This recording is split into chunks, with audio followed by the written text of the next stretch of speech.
O VetSmart é a plataforma mais completa para os médicos veterinários.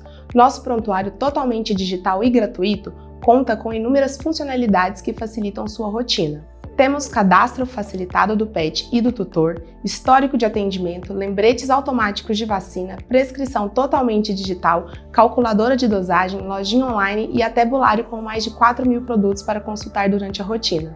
Você pode acessar pelo computador ou celular por meio dos aplicativos para CG, cães e gatos, ou BE, bovinos e equinos. É rápido e simples de se cadastrar. Não deixe de usar essa ferramenta no seu dia a dia.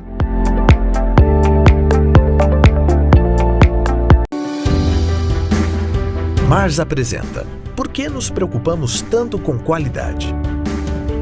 Aqui na Mars, o cuidado diário e extremo que tomamos com cada procedimento é que nos assegura a qualidade em tudo o que fazemos. Contamos com um processo muito rigoroso para a escolha de fornecedores, realizando visitas e auditorias periódicas. Ainda assim, 100% das nossas matérias-primas passam por um rigoroso processo de validação. Na Mars, não medimos esforços para alcançar a qualidade máxima de todos os nossos alimentos. E você sabe por que tomamos todo esse cuidado? Porque eles merecem. Para que possamos manter toda a gestão de segurança do alimento, contamos com controles em diversos estágios de produção que nos ajudam a realizar avaliações constantes e evitar qualquer tipo de contaminação. Na Mars, temos muito orgulho de poder contar com uma fábrica que cumpre rigorosos padrões de controle de processos, qualidade, segurança dos alimentos e impactos ambientais, seguindo conceitos de qualidade total. Mars, qualidade sempre em primeiro lugar. Olá pessoal, meu nome é Carla Mayon, eu sou médica veterinária. E a convite da VetSmart da Mars, eu vim aqui conversar sobre um assunto super importante e que está dentro da nossa rotina, né, principalmente em cães, e que pode acometer aí muitos pacientes de vocês. E hoje eu trago um olhar um pouco voltado para a nutrição desse paciente que, por algum motivo, desenvolveu uma pneumonia aspirativa. Então vamos lá. Primeira manobra, né, que a gente conhece aí dos grandes veterinários, né, dos antigos, que eventualmente tinham algum paciente com engasgo ou com alguma aspiração de algum produto inadequado, eram esses movimentos, né, de tentar fazer uma inspeção da boca, colocar o paciente de ponta cabeça, apertar o abdômen. São algumas manobras que a gente encontra aí na história dos pacientes que eventualmente sofrem engasgo, mas que a gente sabe que muitas vezes não é efetivo, né? E o paciente já chega pra gente com o histórico de ter ingerido alguma substância, algum material que não foi possível ser extraído dessa forma. Não que a gente recomende esse tipo de manobra, mas a gente sabe que o tutor muitas vezes já faz isso em casa e muitas vezes sem sucesso. Então o que a gente vai conversar hoje é que um paciente que vem com o diagnóstico, né, de ter ingerido alguma coisa, ter ingerido algum material sólido, líquido, algum produto até de origem gástrica, ele tem um acometimento de sistema respiratório inicial, que pode ser leve, dependendo do produto, pode evoluir para um grau de comprometimento moderado a grave, e é um paciente que vai precisar de suporte aí, de assistência, de monitoramento pelas próximas horas ou dias, né? Muitas vezes a gente tem que encontrar, né, soluções para esses dois momentos. Então, uma vez que o sistema respiratório foi acometido, qual vai ser o próximo passo, né? A gente tem que... vou conversar um pouquinho sobre isso, mas o status de doença, de atenção, ele tem que ser entendido, visualizado como uma visão macro, né? De que o sistema respiratório foi acometido, mas que por outros caminhos a gente precisa manter esse paciente também sob suporte, não deixando que ele desenvolva qualquer tipo de carência. É claro que a principal é uma carência respiratória, né? É uma situação de urgência ou de emergência muitas vezes. Mas a gente vai conversar um pouquinho sobre outras vias que também são importantes e que merecem atenção.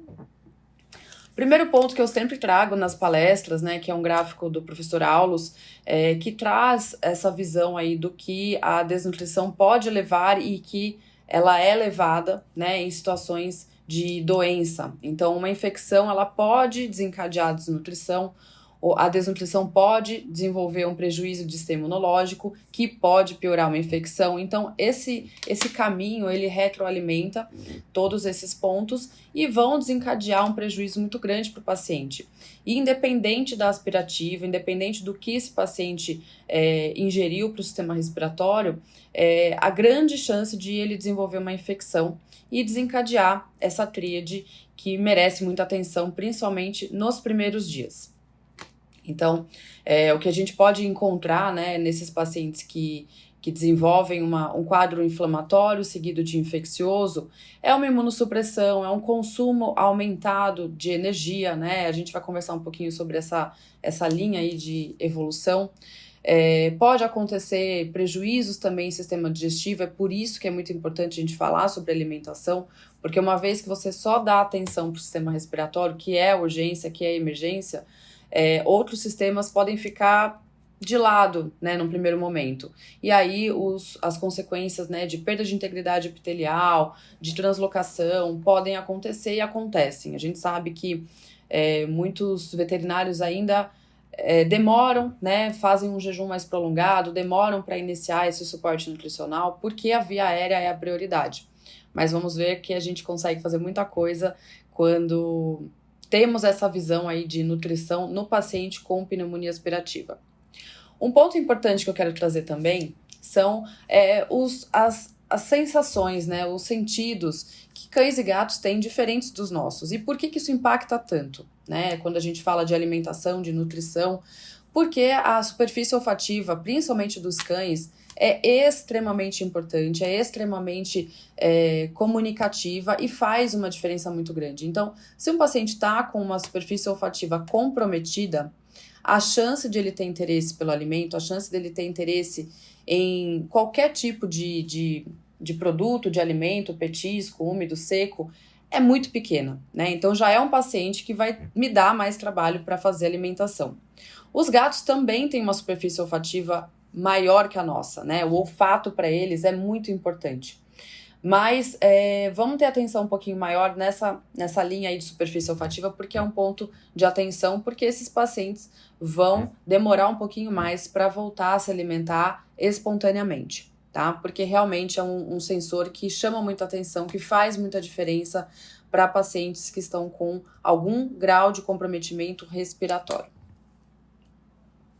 Segundo o Congresso Mundial de Pequenos Animais, né, o ASAVA, que inclusive apoia essa palestra, nós temos como consenso que a avaliação nutricional faz parte do quinto sinal vital. Ela foi conceituada que, além de temperatura, pulso, respiração e avaliação de dor, a avaliação nutricional faz parte da triagem, faz parte do ponto de partida quando a gente recebe esse paciente. E eles também conceituaram que incorporar alimentação, avaliação nutricional e recomendar uma dieta específica para todos os pacientes faz parte, né? Então, a gente tem essa necessidade, a gente tem esse dever de ter um olhar para o paciente que está em ótima saúde, para o paciente que vem com algum grau de comprometimento de saúde, para todas as fases da vida, para todos os pacientes que adentram o nosso consultório. Então, hoje, a gente tem como quinto sinal vital a avaliação nutricional, e é por isso que é tão importante a gente falar sobre isso em afecções que são urgentes ou emergências, tá bom?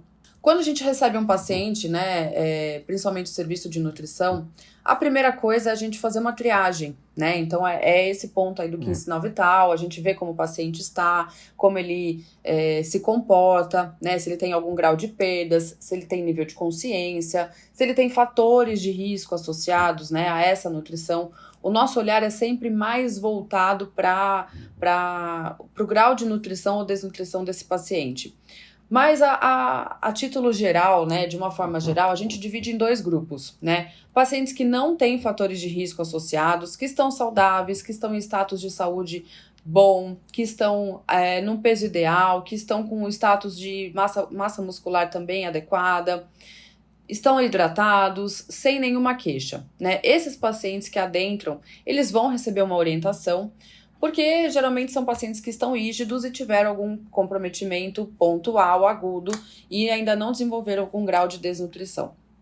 Os pacientes que já apontam algum fator de risco de desnutrição ou de supernutrição, algum grau de desequilíbrio, vão ter uma avaliação mais detalhada, né? A gente vai ter mais perguntas para esse tutor, o que ele faz, o que ele trata, com quais medicações, quem acompanha, se ele tem algum processo inflamatório crônico, se ele tem algum procedimento cirúrgico recente, se ele tem já alguma recorrência desses sintomas e tudo mais. Então, é uma avaliação um pouco mais detalhada para a gente entender o universo desse paciente que já traz algum ponto de atenção, né? Uma doença crônica, inflamatória, já tem uma recorrência de doença gástrica, já tem uma recorrência, enfim, de N situações que podem conviver aí com esse paciente, tá?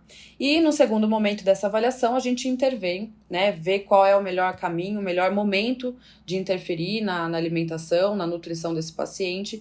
E a gente pode dividir, né, essa avaliação detalhada através desse histórico e tudo mais em 3 passos, que é o que eu vou trazer para vocês, até para ficar um pouco mais didático, um pouco mais fácil de entender o que eu estou passando para vocês. O primeiro passo é super importante que a gente colha o maior número de informações, maior aporte aí de dados desse paciente, da rotina dele, no histórico alimentar.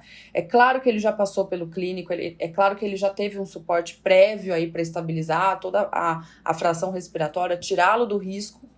E nesse momento que a gente faz a abordagem nutricional, a gente precisa colher o maior número de informações, né? Então, vou perguntar sobre o que ele come, qual é o tipo de dieta, se ele sabe a marca, se ele sabe a quantidade que ele come, se ele tem um bom apetite, se é um paciente seletivo, se é um paciente que tem alguma sensibilidade alimentar, ele tem alguma alergia alimentar, porque esses são pontos importantes para eu cuidar dele no momento de suporte hospitalar, visto que esse paciente vai ficar sob um suporte, uma observação hospitalar, certo?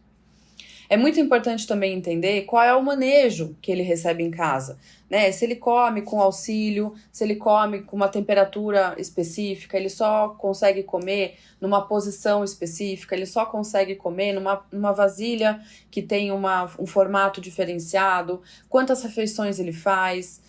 São informações que a princípio parecem, né, superficiais, mas que vão me ajudar muito na conduta desse paciente. Por exemplo, um paciente com megaesôfago ou com refluxo. Eu preciso entender qual é o movimento que ele faz em casa, até para entender se isso pode acontecer novamente, né? Se ele teve uma aspiração de conteúdo gástrico por um manejo errado. Então, esses dados são importantes. Se ele faz uso de suplementos, se ele faz uso de medicações, se ele faz alguma atividade física que pode ter até concluído nessa aspiração, né? Muitos animais comem, vão brincar ou estão brincando na piscina, no mar e podem ingerir, aspirar o conteúdo.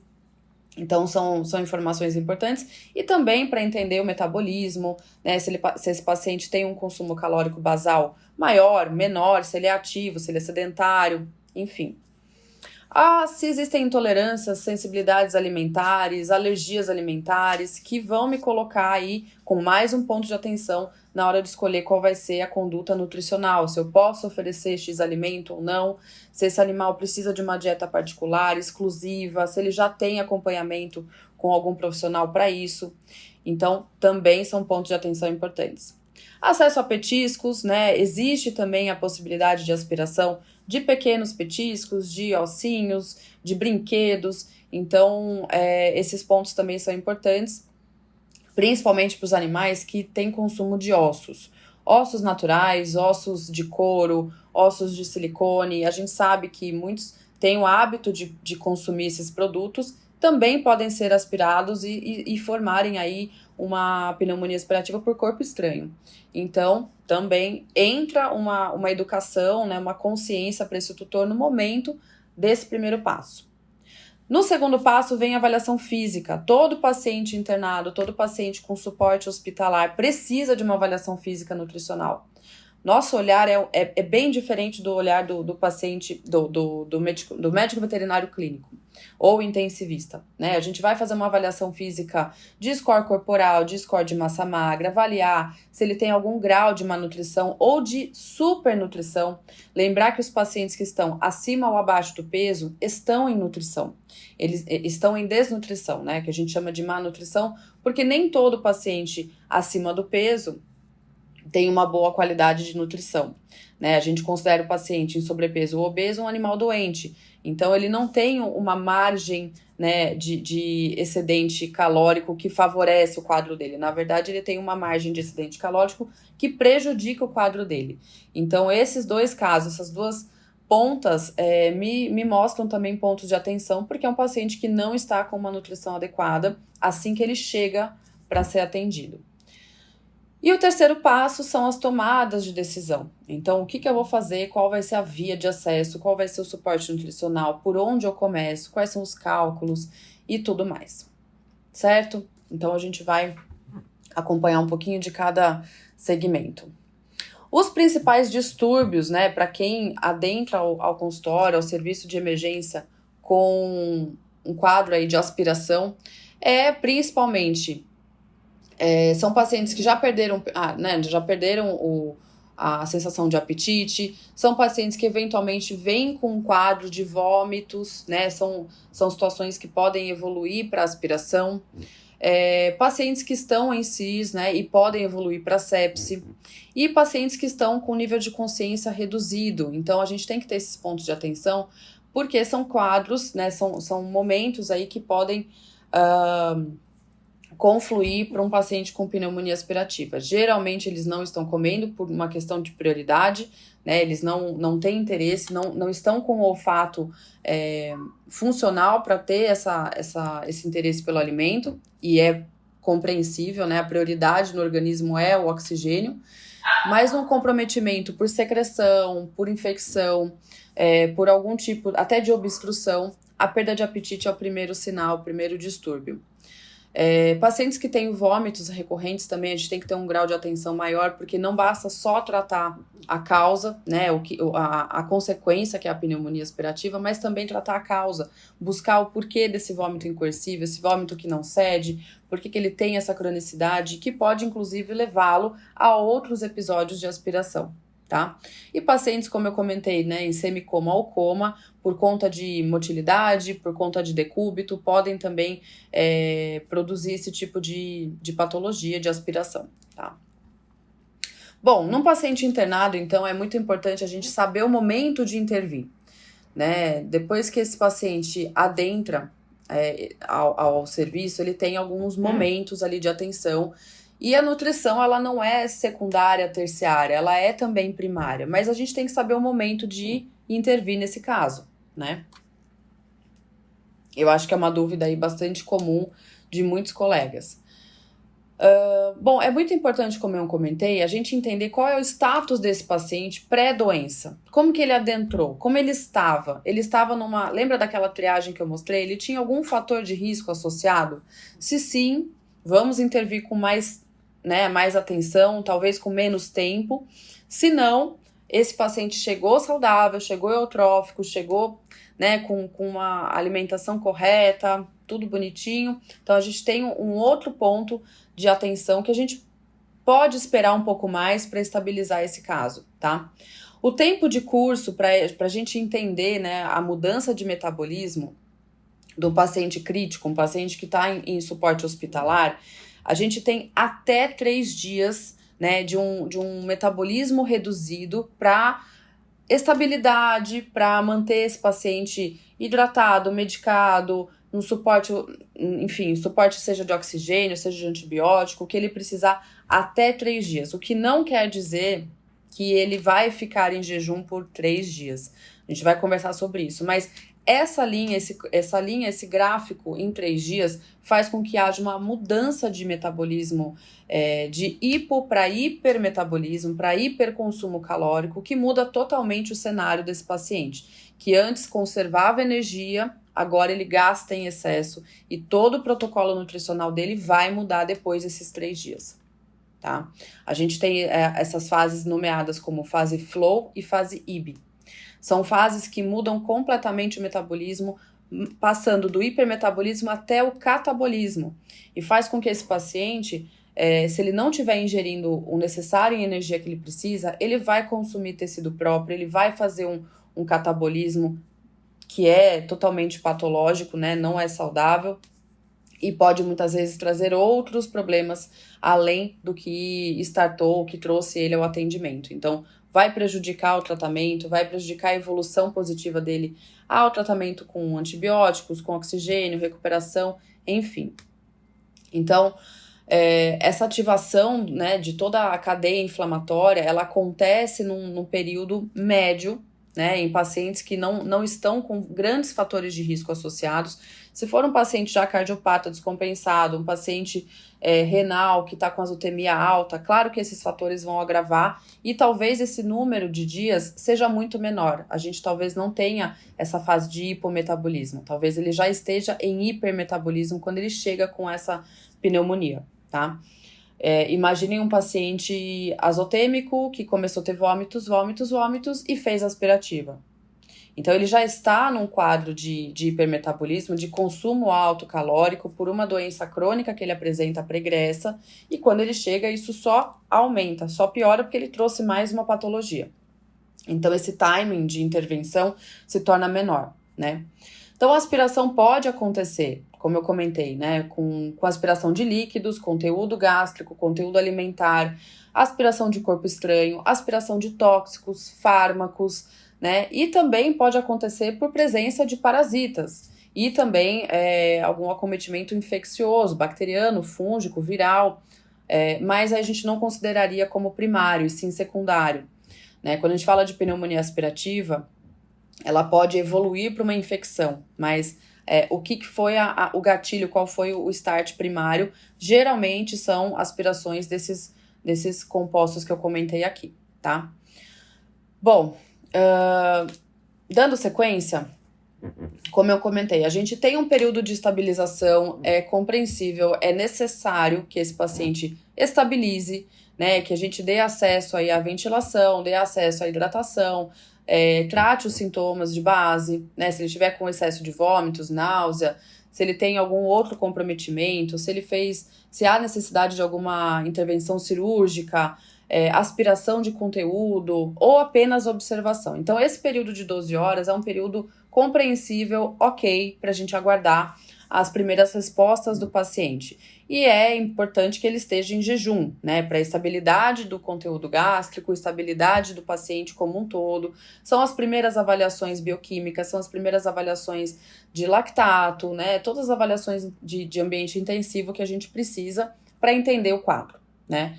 Após as primeiras 12 horas, como eu comentei, é o início da fase flow, é a fase de hipometabolismo, é a fase que ele está conservando a energia para se manter vivo, ele está priorizando um momento ali de necessidade e todas as outras necessidades ficam reduzidas, né? O foco de atenção do organismo é realmente aquela intercorrência que acontece.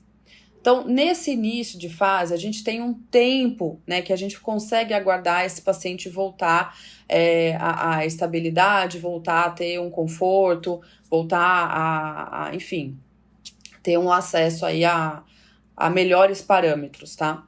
Depois das primeiras 12 horas, a gente já pode começar a estudar o caso e entender qual vai ser o caminho que a gente vai interferir nutricionalmente, tá? É muito importante a gente entender se esse paciente tem nível de consciência bom, né, suficiente, ou se ele está com Glasgow reduzido. Por quê? Para entender qual via eu vou utilizar, né? Se ele tiver com nível de consciência reduzido ou sem nível de consciência, pode acontecer ele ter que ficar entubado, ter que ficar em ventilação assistida, ventilação mecânica. Se ele precisar desse suporte e não estiver com nível de consciência, eu tenho que entender que esse caminho que eu vou utilizar para fazer a alimentação vai ser bem diferente. Então, a comunicação com a equipe de intensivismo é fundamental para entender qual é o momento que ele vai ser induzido, qual é o momento que há previsão de ele voltar a nível de consciência, e a gente tirar do ventilador, tirar da intubação, ou até se ele vai ficar só com sondinhas de oxigênio ou com máscara de oxigênio, e se eu tenho essa via, né, oral viável ou não para utilizar, tá? Então, a primeira coisa que a gente vê geralmente são pacientes que ficam, né, no suporte de oxigênio para ventilar mais, para melhorar a saturação e tudo mais. Né? No caso aqui é um filhote que eventualmente é uma casuística grande, né, de pneumonia aspirativa, é uma alta incidência em filhotes, porque eles aprontam, porque eles xeretam coisas que não devem, brincam e mexem com coisas que eventualmente podem ser ingeridas e aspiradas, né? Nesse caso, a gente não tem um paciente que tenha via oral viável para utilizar. É um momento de estabilização, é um momento de suporte, tirar ele do quadro de emergência ou de urgência, e nas primeiras 12 horas é isso que a gente deve, né, priorizar. Por ser um filhote, também é um ponto de atenção, não pode ficar muitas horas sem se alimentar. Então eu tenho que programar com menos tempo, menos que 12 horas se possível, essa intervenção, esse acesso à alimentação dele, tá? Então, notem que, assim, são muitos pontos de atenção e são muitas variáveis, né? Não é todo paciente que a gente tem o mesmo protocolo. Eu falo que a alimentação, a nutrição, ela deve ser sempre individualizada e o mais personalizado possível, porque cada paciente tem um metabolismo, cada paciente tem um histórico, cada paciente está numa fase de vida e a gente deve levar todos esses pontos em consideração. Bom, incidência, né? Como vocês já viram, filhotes, né? Pelo ambiente que eles estão e tudo mais. Braquicefálicos também tem uma incidência grande de pneumonia aspirativa. Disfágicos, né? Pacientes que têm refluxo ou megaesôfago, pacientes que fazem decúbito lateral, prolongado, pacientes que têm algum acometimento ortopédico, que fazem muito decúbito, eventualmente podem fazer refluxo e podem fazer aspirativa também. Pacientes com nível de consciência reduzido ou pacientes em recuperação de pós-cirúrgico, né, de pós-operatório. Então, muito cuidado aí no pós-operatório, precisa ter suporte veterinário, não pode simplesmente colocar o animalzinho ali na baia e esperar ele acordar sozinho. É um momento de bastante atenção e pode acontecer também de ele ter um refluxo ou mesmo engasgar com a própria saliva e aspirar, né? Então, a gente encontra esse tipo de paciente que, num pós-operatório, evoluiu para alguma aspiração, tá? Então, muita atenção nesses pontos, nessa incidência, são os casos mais comuns e tem muitos outros, né? Acidentes e tudo mais. Mas, vamos entender aí o que a gente pode fazer, onde a gente pode interferir e qual é o momento, tá? A gente precisa, então, entender o grau de comprometimento, né, em que momento esse paciente está, qual é o grau de problemas que ele traz, antes de definir a nutrição, né? Através do quê? Através de exames, através de mensurações bioquímicas, através de tomografia, radiografia, conversa com o tutor, conversa com a equipe do intensivismo e acompanhamento. Não é uma visita, não é uma passada na internação para ver como que esse paciente está. É muito importante que a nutrição faça um acompanhamento do dia 1 até o dia de alta, né? Porque isso vai mudando. Todo o metabolismo sofre mudanças ao longo da progressão da doença, para melhor ou para piora. Então, o que a gente vê na foto do dia 1 não é o que a gente vai ver na foto do dia 10, do dia de alta, muitas vezes. E até para preparar esse paciente para ir para casa, né? É muito importante que a gente tenha esse acompanhamento. O que eu, Carla, arrisco dizer que não acontece em muitos hospitais, né? Quando existe o acesso à nutrição, é uma foto do momento, traçado um protocolo, e é isso, depois segue o curso com a equipe da internação. E a gente sabe que o ideal é que haja esse acompanhamento em equipe, né? Que haja essa comunicação, essas interfaces, para que todos os pontos ali de risco sejam sanados, sejam, enfim, protegidos para que ele tenha a melhor evolução possível nesses próximos dias, tá? Bom, quando a gente fala de nutrição, né, existe um mundo à parte, né? A gente sempre olha o paciente e enxerga alguns gráficos aí de o que a gente vai utilizar, qual é a melhor dieta, né? O nosso olhar é sempre diferente do que o profissional que está ali na emergência, o profissional clínico geral, o profissional ortopedista, cirurgião e tudo mais. Então, o que a gente enxerga, né? Qual que é o mundo na nutrição que a gente fala? A gente vai avaliar esse paciente do ponto de vista, qual é a via disponível que eu tenho? Lembram daquela foto do filhotinho com aquela máscara de oxigênio? A via oral eu não tenho, a via nasal eu também não tenho, no caso de passagem de uma sonda, naquele momento. Será que esse paciente vai conseguir sair dessa máscara, sair desse suporte de oxigênio? Provavelmente sim, mas eu não sei o momento. Então eu preciso estudar qual é a via disponível para as próximas horas, né? Eu preciso de uma formulação que atenda em menor volume e maior disponibilidade a esse paciente. Por quê? A prioridade é que ele respire. Então, o estômago não pode estar superdilatado, eu preciso condensar isso num volume pequeno de alimento e com alto poder de biodisponibilidade, para que ele consiga suprir as necessidades numa quantidade pequena e que muitas vezes é o que a gente consegue oferecer aí através de sonda, através de, ou mesmo se a via oral estiver disponível, através de seringa. Então, a gente não consegue infundir volumes grandes.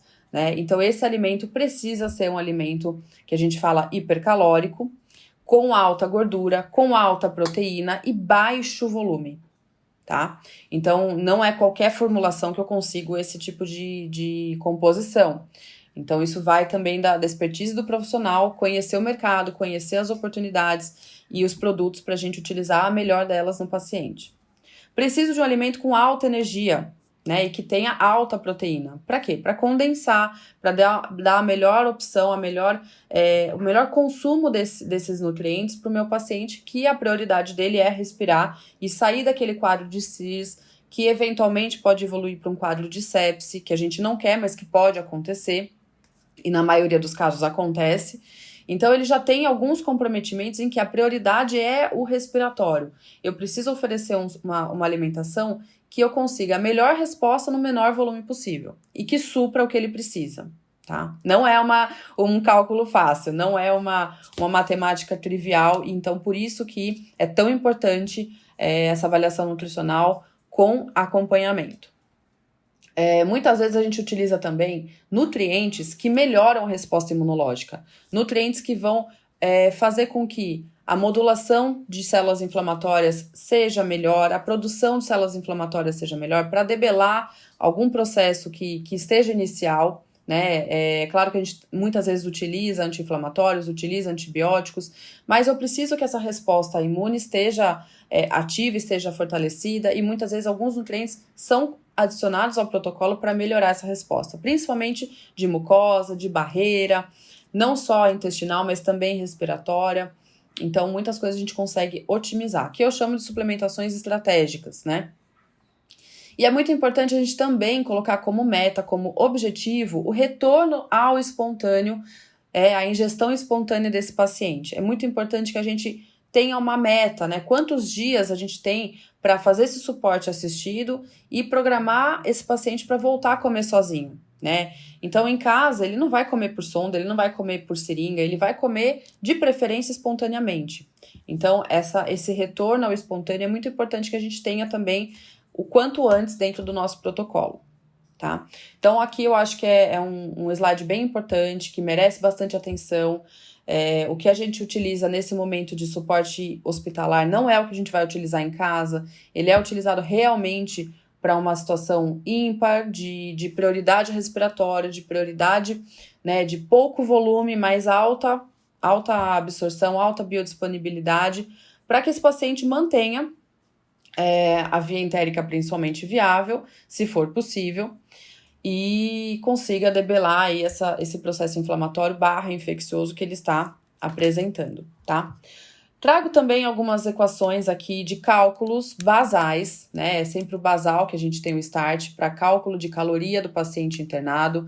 Essas equações podem sofrer multiplicação por frações, por coeficientes de patologia. Então, algumas patologias têm acréscimos, né? Neoplasias, queimaduras, processos mais invasivos cirúrgicos, processos crônicos. Então, a gente consegue trabalhar dentro das equações alguns fatores de multiplicação para atingir níveis maiores em algumas doenças. Mas aqui eu deixo algumas equações que facilitam o start, né, do intensivista para calcular quantas calorias esse paciente precisa. É o basal, é a fase flow, é a fase hipometabólica. Quando existe aquela subida para o hipermetabolismo em que você não conseguiu, né, preparar nenhum suporte, esse paciente está em anorexia, esse paciente está em jejum prolongado pela fase flow toda, e ele tem uma piora do quadro, ele entra na fase IB, que é a fase de hipermetabolismo, que esse volume calórico já não é suficiente. Então, a ideia é que a gente faça uma ação, né, uma interferência, uma intervenção antes dessa fase de hipermetabolismo acontecer, tá? Então, são essas equações que a gente utiliza aí como requerimento energético basal. Bom, e a grande questão, eu acho que é a dúvida aí de muitos veterinários, é ração ou caseira? O que eu vou oferecer para esse paciente, né? Se ele tem o hábito de comer ração, se ele tem o hábito de comer comida, o que ele vai comer na internação, o que ele vai comer nesse suporte hospitalar, ou mesmo o clínico que a gente está ali lidando com a necessidade respiratória dele, a estabilização respiratória, provavelmente infecciosa, e o que eu vou oferecer para esse paciente ingerir, né? Esses dois caminhos são possíveis desde que a gente consiga utilizar bem a via. Então, como eu comentei, a via oral, ela é viável? Eu consigo que esse paciente ingira por boca ou não? Talvez eu precise de uma outra via, né? E aí, essa escolha, muitas vezes, coloca uma dessas opções aí em não ser tão eficiente, tão interessante, né? Uma via que a gente precise usar, sonda, é uma via que a gente precisa otimizar muito o volume dessa dieta, uma via que a gente vai usar alimentos líquidos ou pastoso a líquido. Então, eu preciso processar muito bem esse produto, esse alimento, para que não tenha nenhum grânulo que possa obstruir a passagem. Então, vai aí também de conhecer a necessidade desse paciente, se ele pode se manter numa dieta comercial específica para isso, ou se a gente tem que montar uma dieta caseira particular para esse tipo de requerimento. Em geral, a gente utiliza alimentações comerciais, rações específicas para esse momento. Mas não quer dizer que a gente não possa processar a dieta caseira, fazer de uma forma hipercalórica, hiperproteica, como eu comentei, e utilizar via sonda, tá? Mas em geral, a gente tem produtos já adaptados e adequados para esse tipo de necessidade. E aí, no retorno ao alimento espontâneo, a gente pode voltar para o que o paciente estava ingerindo em casa. Bom, como eu comentei, o efeito da via. É super importante a gente entender qual é a via disponível. Se eu vou utilizar a via enteral através da boca, ou um pouquinho mais para frente através do esôfago, ou diretamente no estômago ou intestinos, qual é a via que eu tenho disponível para utilizar nesse caso? E principalmente se esse paciente estiver entubado, se esse paciente faz deglutição, tem algumas vias que a gente precisa da deglutição, né? Então, se ele estiver entubado, se ele estiver com nível de consciência reduzido e eu não tiver esse estímulo, eu não posso utilizar a via, por exemplo, de sonda nasoesofágica, tá? Então, muito cuidado nessas escolhas também. E a gente tem uma outra via, que é a via parenteral, que também é uma via interessante. Se o paciente não estiver em sepse, a gente pode pensar nesse tipo de oferta de nutrientes, e a gente vai falar um pouquinho sobre isso também.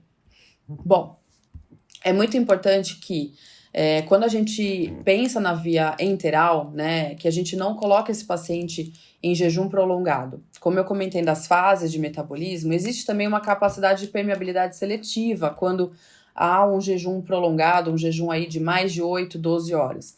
Então, a gente perde a integridade, né? Essa mucosa ela pode perder a integridade e a absorção pode estar reduzida, fazendo com que vários enterócitos, toda a parte de proteção de membrana possa estar comprometida. E o que pode também desencadear a translocação, pode desencadear uma sepse. Então, tudo isso pode confluir para uma piora ainda maior do paciente. Então, o jejum prolongado não é algo que a gente preconiza. Então, é super importante que a gente entenda, né, que essa via, ela é importante, ela é necessária. Quanto mais cedo a gente utilizar a via enteral, melhor para o paciente, melhor vai ser a capacidade absortiva, melhor vai ser a integridade dessa mucosa, desses enterócitos. A nutrição dos enterócitos também é muito importante para manter não só a permeabilidade, mas também manter a imunidade desse paciente mais saudável. A gente sabe que 70%, 80% da imunidade mora no intestino. Então, se esse intestino estiver nutrido, estiver saudável, a resposta desse paciente vai ser muito favorável, né? Então, a gente sempre vai preconizar a via enteral como primeira escolha, mesmo que a gente não tenha a via oral acessível ou que a gente precise fazer uma sonda de esofágica ou gástrica ou o seguinte, tá? Então, o paciente em estado grave, eles apresentam índices de infecção. Quando eles recebem, né, essa máxima diz que quando eles recebem um suporte enteral, eles apresentam índices muito menores que aqueles que só receberam a parenteral. Por quê? Porque a gente viabiliza a via natural, a via fisiológica, né? Então, se a gente puder mantê-la, é muito favorável para o paciente, é muito melhor para a recuperação dele. E caso não, fala, olha, Carla, não é possível, porque ele tem vômito incoercível, a gente não consegue controlar, o que a gente põe por sonda, ele volta, ele vomita. Então, vamos manter uma microenteral, vamos manter uma nutrição só de celularidade, só de parede de intestino, e fazer a nutrição total via periférica. Mas tentem não abandonar a via enteral. Tentem não deixá-la sem suporte por muitas horas, por muitos dias, porque vai acontecer essa perda de permeabilidade, vai acontecer uma menor integridade de barreira, de mucosa, e isso pode favorecer bastante a piora ou o início aí de uma sepse, tá? Quando a gente fala de sondas, né, a gente está agora no momento em que, imaginem que a via oral não é possível, esse paciente está recebendo suporte por sonda, tá entubado, ou está recebendo oxigênio nasal, eu não consigo acessar a boca dele, não consigo acessar narinas. A gente tem algumas possibilidades aqui de suporte nutricional através de sondas, né? Então, imaginando que a sonda nasogástrica é a primeira que a gente deve, né? A nasogástrica e a nasoesofágica são sondas interessantes. Porém, esse paciente precisa ter deglutição. Como eu comentei, nível de consciência reduzido, a gente não tem deglutição. Uma das coisas que a gente pode fazer, né, na passagem é a radiografia para ver se essa sonda está instalada dentro do estômago ou do esôfago distal, para ter certeza antes de iniciar o suporte nutricional.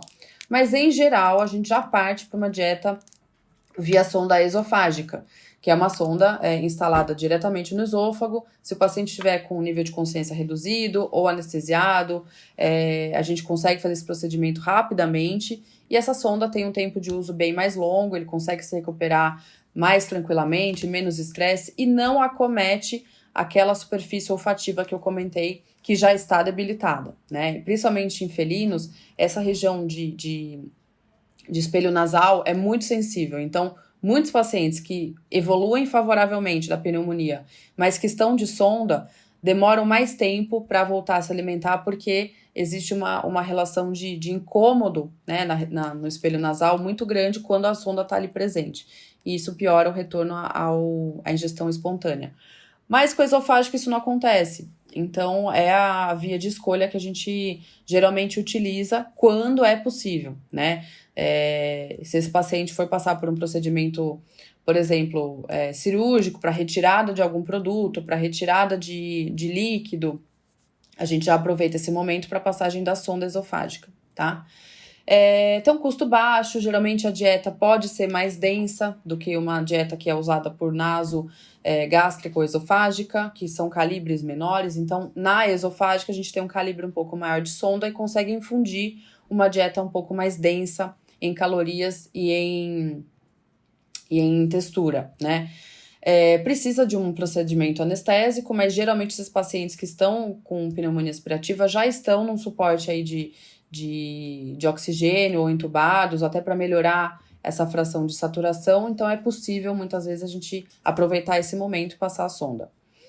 Sondas gástricas e jejunais também podem ser oportunidades interessantes, mas não estão tão comuns na nossa rotina, né? Já são procedimentos que exigem um acesso à cavidade gástrica ou por endoscópio, então são procedimentos um pouco mais caros e que às vezes demoram mais tempo para a gente colocar em prática dentro do hospital. Mas a esofágica é, assim, sem dúvida, uma grande saída, uma grande estratégia para esses casos de pneumonia aspirativa em que a gente tem aí pouco tempo e ótimo resultado, tá? Bom, quando a gente fala de uma via paraenteral, né, uma via periférica, a gente tem que pensar que essa via ela vai levar nutrientes diretamente para a absorção celular. Então, eu preciso de nutrientes já em biodisponibilidade, né? São soluções que trazem carboidratos, vitaminas, aminoácidos, lipídios, já prontos para a utilização celular. Isso vai direto para o sangue. Então, não há nenhum tipo de metabolismo, de digestão, de qualquer tipo de alteração desses nutrientes para que eles estejam aptos à utilização. Eles já estão em cadeia sanguínea e eles vão diretamente para as células. Tem que ser uma emulsão estéril, obviamente. Esse paciente não deve estar com nenhum desequilíbrio eletrolítico, de preferência sem nenhum tipo de translocação que leve à sepse, né? Nenhum desvio aí de hemograma para uma possibilidade de sepse, porque a gente está infundindo uma série de nutrientes que podem, inclusive, nutrir bactérias e piorar esse quadro séptico. Então, a ideia é que esse paciente não esteja com nenhum tipo de infecção sistêmica para a gente utilizar essa via, tá? Ela é destinada para uso endovenoso e a via central e periférica podem ser utilizadas, mas com osmolaridades diferentes. Então, as bolsas, né, as bolsas de infusão, essas emulsões, elas são diferentes, né? O que a gente utiliza na via periférica é diferente do que a gente utiliza na via central, tá? Então, muito importante ter esse conhecimento também. E a gente não faz esse tipo de suporte a domicílio, só em ambiente hospitalar. O que acontece na medicina humana, a gente ainda não tem capacidade de fazer isso a domicílio ou no home care. O paciente precisa estar em ambiente hospitalar e com suporte, com assistência. Bom, e como preparar, né? Existem guidelines que orientam qual é o passo a passo da preparação de uma nutrição parenteral. Existem farmácias especializadas nessa produção de bolsas de alimentação parenteral na medicina humana e alguns players aí em medicina veterinária. É muito importante que a gente busque sempre nutrição parenteral espécie específica, né? Por quê? Porque ela vai atender melhor as necessidades dos cães e dos gatos. O que a gente vê muito hoje é uma parenteral humana e geralmente elas têm níveis de carboidrato maiores, né? Elas têm um menor aporte de gordura e maior aporte de carboidrato, o que não assiste muito bem o nosso paciente cão e gato. Então é muito importante que a gente busque, né, fornecedores que tenham esse cuidado de preparar uma bolsa para a medicina veterinária, tá? E quais são os pré-requisitos para parenteral? É muito importante que essa formulação esteja completa e esteja estéril, né? Que tenha todos os nutrientes necessários para esse paciente. Existe a parenteral total e existe a parenteral parcial, mas em ambas esse produto precisa ser estéril e trazer nutrientes prontos para absorção celular, que não vão precisar de digestão, de absorção, de algum metabolismo aí em algum outro órgão, por exemplo, hepático ou enfim. A gente não utiliza nenhum nutriente que precise de algum processo. Ele já está ali apto à absorção celular. A concentração da solução não pode ter nenhuma interação, ou seja, não pode ter precipitado, não pode ter cristal, não pode ter bolhas, não pode ter nenhuma alteração que possa comprometer a infusão, né? Uso, segurança, praticidade, eficácia. A gente sempre vai utilizar a via periférica, né, de preferência, mas também é possível utilizar a via central, né? Então, o catéter central pode ser utilizado para essa via, desde que a gente entenda que há uma diferença de osmolaridade entre as soluções, tá? O catéter periférico a gente consegue deixar um tempo menor e o catéter central um tempo maior, tá? Muito importante, claro, né? Isso não há nenhum tipo de dúvida que a asepsia durante o preparo é essencial. É muito importante que essa bolsa tenha um preparo em capela, né? Quem produz esse tipo de material precisa ter uma manipulação específica, como eu mostrei no guideline anterior.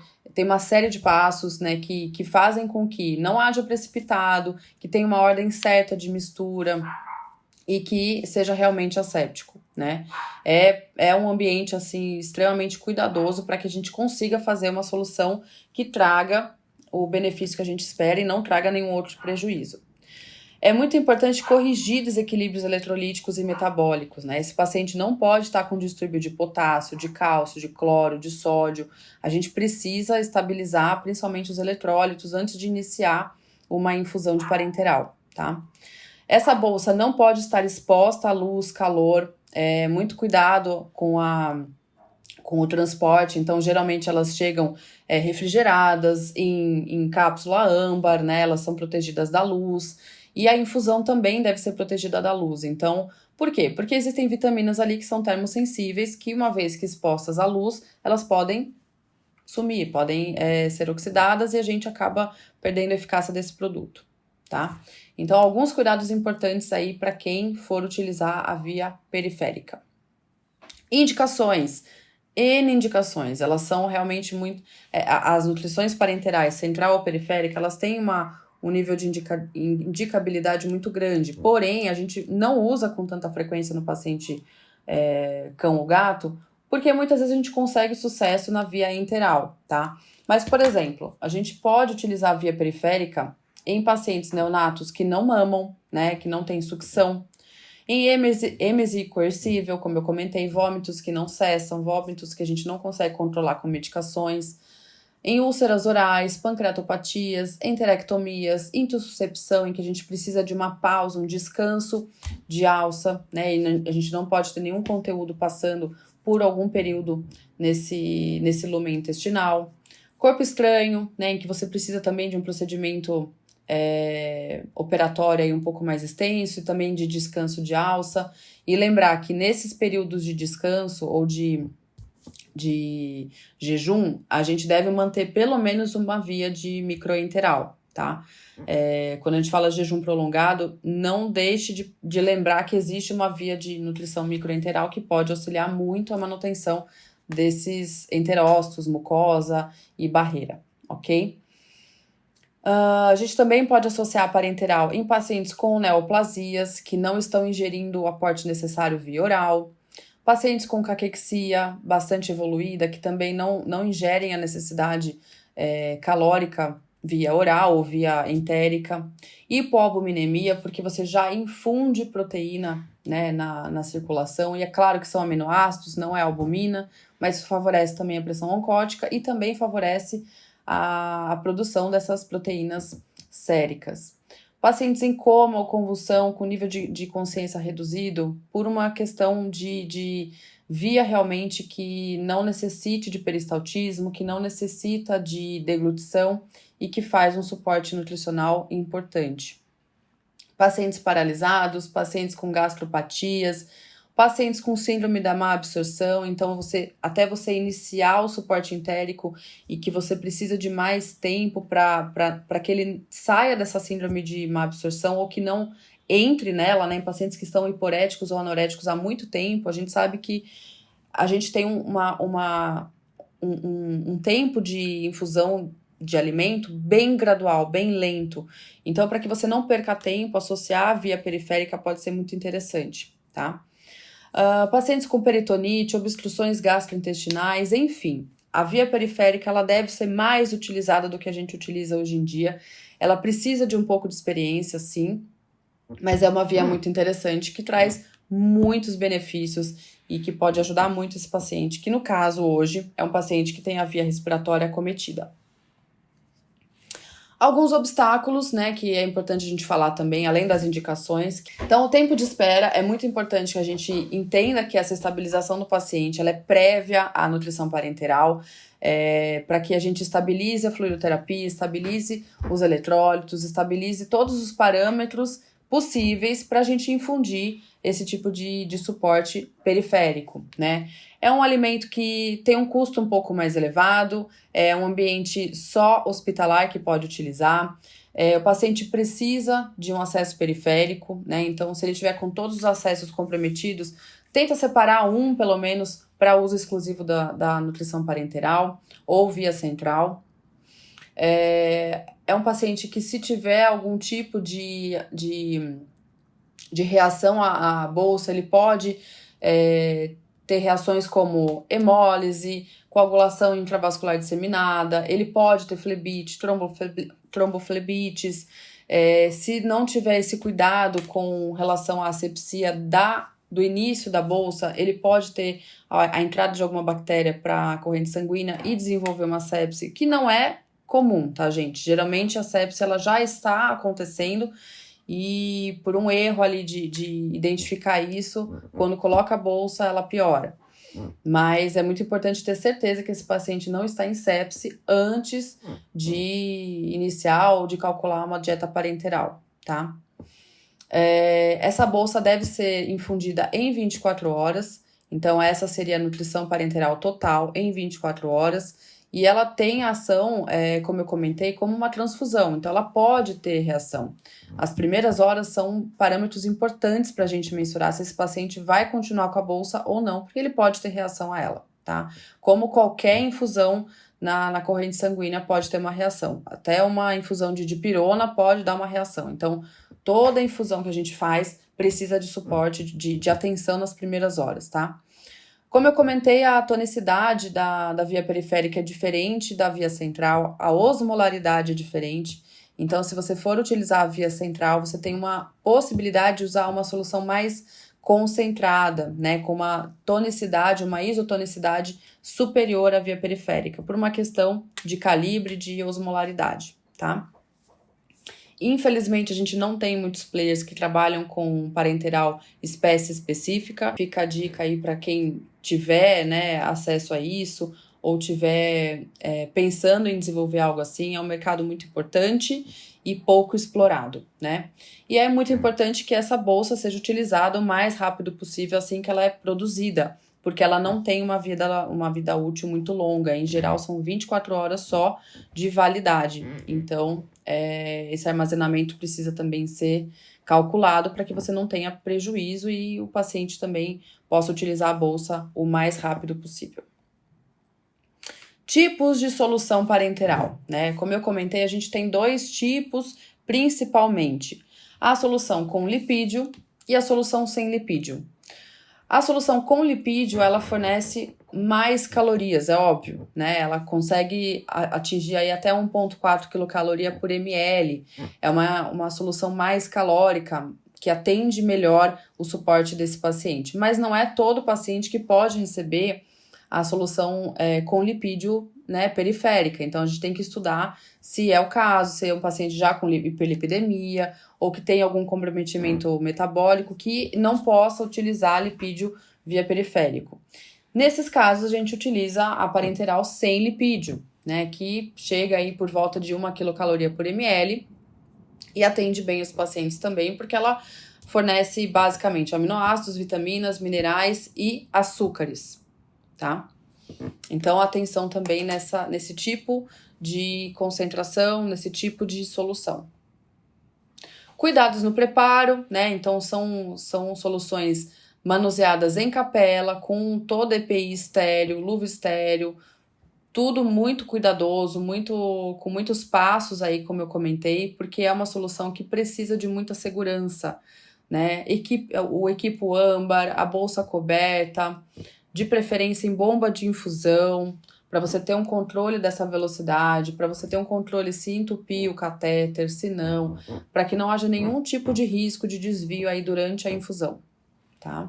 Monitoramento, é muito importante que a gente monitore esse paciente, porque podem acontecer reações nas primeiras horas, principalmente, assim como toda infusão pode acontecer. E você precisa estar de olho nesse paciente, porque qualquer mudança de status, você tem que interromper a bolsa e cuidar do que está acontecendo. Então, a síndrome da realimentação é algo que a gente não pode deixar de comentar, né? Então, pacientes que estão desidratados, com perdas, aquele paciente que está vomitando há muito tempo, que fez pneumonia aspirativa por vômito e já tem o histórico de perdas, provavelmente a gente vai estudar para que ele não entre na síndrome da realimentação. Né, distúrbios eletrolíticos, como eu comentei, né, pacientes com hiperglicemia ou algum outro tipo de acometimento metabólico com relação a gorduras e carboidratos, a gente precisa ter atenção maior, porque uma vez que você infunde um alimento na via circulatória, a gente pode desencadear um desequilíbrio de cloro, de potássio, da glicemia em si, ou de causar uma hiperlipidemia. Então, muito cuidado no pré-infusão da parenteral, tá? Reações como dispneia, taquicardia, hipóxia, convulsão, são sinais de que ele pode estar numa síndrome da realimentação ou mesmo numa reação à bolsa de parenteral. Então, muita atenção. É claro que se você circundar todos esses pontos de desequilíbrio eletrolítico, distúrbios de fluidoterapia, de hidratação, a chance disso acontecer é muito pequena. E é claro que a gente não vai infundir a bolsa numa velocidade rápida. Eu vou mostrar para vocês como funciona, mas isso pode acontecer quando você der essa bolsa muito rápido e você estimula essa síndrome da realimentação, tá? Que pode, inclusive, levar a esse sequestro de cálcio, hipocalemia, sequestro de cloro, hipofosfatemia, e pode, inclusive, desencadear aí uma maior morbidade e mortalidade do paciente. Então, muita atenção. A bolsa tem que estar, então, em temperatura ambiente, o equipo âmbar opaco, velocidade de início de 1 a 2 ml por hora, né, nas primeiras 4 horas, e nas sequentes a gente pode aumentar para 3 a 5 ml hora. Então, após esse início, se ele não teve nenhuma reação, provavelmente ele pode seguir a bolsa por todo o período, tá?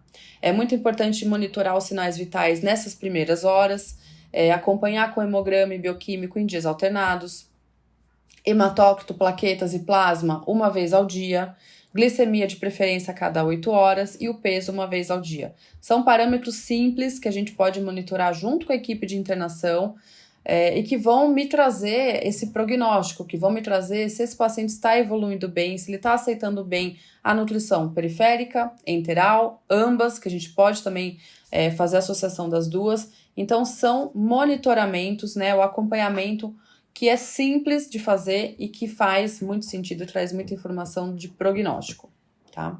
Complicações possíveis nessa infusão de parenteral, como eu comentei, né, aumento de frequência cardíaca respiratória, temperatura, um animal que voltou a vomitar, um animal que prostrou demais, convulsão, edema facial, edema de membro, hipo ou hiperglicemia, distúrbios, né, de hiperlipidemia ou hiperglicemia são sinais de alerta, acidose metabólica ou desequilíbrio de potássio principalmente, aí entrando mais na síndrome da realimentação. É muito importante que vocês parem a bolsa e corrijam esses distúrbios, esses desequilíbrios, tá? Em casos de vômito, em caso de aumento de frequência, convulsão, para a bolsa, volta, trata o que está acontecendo, tenta reintroduzir a bolsa e monitora novamente pelas primeiras horas. E se não tiver sucesso, suspende o uso, tá?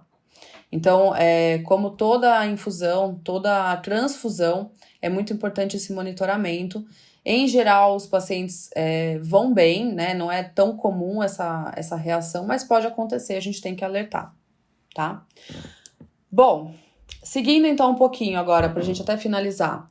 Quando eu falo da via enteral, via periférica e também das escolhas aí de alguns nutrientes que podem melhorar a resposta inflamatória, eu falo de suplementações estratégicas, que é algo que eu utilizo em, vamos dizer aí, 100%, 99% dos meus pacientes, que são alguns nutrientes que podem fornecer propriedades, fornecer funções aí interessantes para melhorar o quadro geral do paciente. Não são obrigatórios, não são essenciais, são estratégicos, que podem melhorar o quadro, podem fazer com que as respostas sejam melhores. Então, a gente está falando do quê? De probióticos, de prebióticos, né, de produtores aí de ácidos graxos de cadeia curta. Estou falando de probióticos, por exemplo, infusão de enterococcus, lactobacillus, saccharomyces. Existem vários produtos que a gente pode adicionar ou que eles já estão adicionados na formulação, tá? Isso pensando em via enteral, claro, e que podem favorecer a saúde de lúmen intestinal, evitando a desbiose, evitando a translocação, evitando perda de permeabilidade seletiva e tudo mais. Então, é muito, muito importante que a gente tenha isso, né, em mente dentro do protocolo para, quando for possível utilizar, isso pode melhorar bastante as respostas do paciente. E, por fim, eu acho importante a gente comentar que o ômega 3, né, que é um ácido graxo poliinsaturado, tem várias indicações e também tem ação aí quando a gente pensa num paciente que está com um grau de inflamação aguda, respiratória ou até crônica, né? Visto que um paciente que tem uma pneumonia aspirativa desenvolve CIRS e que eventualmente pode desenvolver sepse, pensar nessa cascata de inflamação é muito importante. E é muito importante também utilizar esses adjuvantes que melhoram, via natural, essa resposta à COX-2, tá? Melhora a função linfocitária, estabiliza melhor as membranas, né, de pele, de intestino, membrana respiratória, melhora a perfusão microvascular. Então, existem várias indicações importantes e interessantes para uso do ômega 3, numa relação de mais EPA do que DHA e numa relação ideal de 1,5 a 2 para 1. Então fiquem atentos também na concentração aí do ômega 3 com esta finalidade, tá? Bom, todas as fases de vida têm seus pontos de atenção, então também é importante a gente avaliar se esse animal é idoso, se ele é filhote, se ele é adulto, se ele está perto, né, se é uma fêmea, está perto do cio, se é um paciente que já tem doenças pregressas. Todas as fases de vida têm seus pontos de atenção. Então, não é só um olhar para pneumonia, não é só um olhar para exames, para radiografia, para tomografia. É um exame, é uma avaliação macro, uma avaliação do paciente, do indivíduo. E levando em consideração todas as variáveis, né? Quando a gente trabalha com um filhote, aquela equação que eu mostrei para vocês é uma equação de basal, mas muito provavelmente eu vou corrigir porque é um filhote que tem um metabolismo já muito alto, em crescimento, né, em desenvolvimento de tecidos. Então, eu não posso diminuir essa construção tecidual dele, né? Se eu forneço menos energia. Então, eu tenho que mantê-la, melhorá-la e fazer com que ele aceite e ingira tudo que ele precisa, também pensando no crescimento. Então, todas as fases têm suas particularidades, têm seus pontos de atenção. A gente precisa valorizar e pensar em cada paciente como um ser único, um ser individual, que está naquele momento com aqueles problemas, aquelas patologias, e que a gente consegue, né, equilibrar todos os pontos através de um suporte nutricional individualizado. O quanto antes intervir é sempre mais importante, sempre mais interessante. A melhor escolha é sempre tomada em conjunto, então a equipe unida que conversa, que passa boletim, que passa o plantão, como é que foi, esse paciente estubou, esse paciente teve que entubar de novo, ele teve interesse pela alimentação do coleguinha que está ali do lado, ele farejou. Toda essa comunicação é muito importante, as tomadas de decisão são sempre juntas com a equipe, né? É muito importante unir as expertises para prevenção, né, de problemas, então conversar sobre, bom, não podemos usar a via enteral, mas vamos tentar melhorar, só manter ali microenteral, o que a gente pode fazer, acompanhar exames, é muito melhor a gente prevenir do que a gente tratar. Mas uma vez que a gente tem já um problema instalado, vamos evitar outros problemas secundários, né? Então, acho que essa é a ideia. Na saúde, a gente deve melhorar, né? Sempre a nutrição tem esse norte, né? Essa máxima. E na doença, se antecipar. Então, evitar que a gente tenha problemas secundários decorrentes de uma perda aí do timing certo de iniciar a nutrição e, se for possível, retardar aí processos crônicos, processos que vão levar o paciente a óbito, que muitas vezes são paliativos, mas que a gente consegue melhorar bastante coisa através da nutrição individualizada. Eu acho que era esse o recado que eu queria deixar para vocês. Espero ter sido clara, ter sido objetiva. É uma afecção que não é pouco comum, né, mas que também não é tão frequente todos os dias no consultório, mas que merece uma atenção porque a gente tem muitos pacientes aí que são braquicefálicos, os pacientes que aprontam, os pacientes que ainda têm algumas alterações de manejo, que a gente poderia melhorar orientando. Então, a orientação é sempre a base, né, de todo bom relacionamento e comportamento e convívio com os nossos pets e com os nossos pacientes.